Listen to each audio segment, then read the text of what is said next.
Okay, so I want to talk about micron gauges and why we need to use micron gauges when we're pulling a vacuum. In our business, we're always removing air and we're removing moisture from the AC systems. And we can't do that if we don't know how deep of a vacuum we pulled. We can use our analog gauges and we should always have them. They're great backups. But when we get into vacuums, we have to get into microns. Our analog gauges are going to stop at 29. They're going to peg out immediately. Our micron gauge is going to keep going down. It's going to give us a whole lot more of a window into the system as to what we're actually doing. If we don't get down into the proper micron level, we're not going to remove moisture.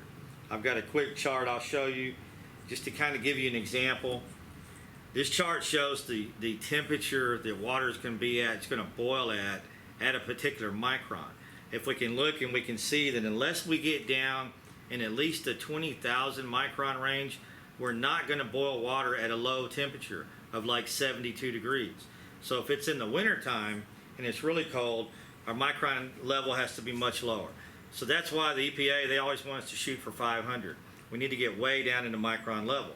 With the analog gauges, it's going to get down to 29 and it's just going to peg. And I'm going to show you that. With the digital gauges, we of course have the digital manifold set, which is great.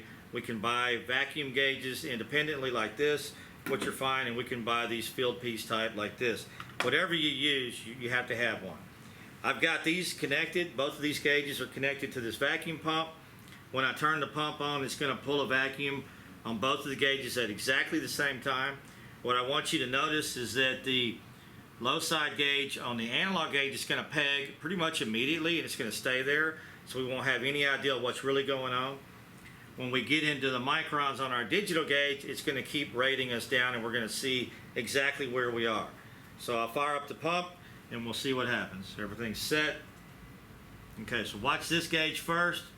You saw that, immediately it pegged. So we don't know what this gauge is doing. The analog gauge is through telling us anything. Now look over here, we're in microns now.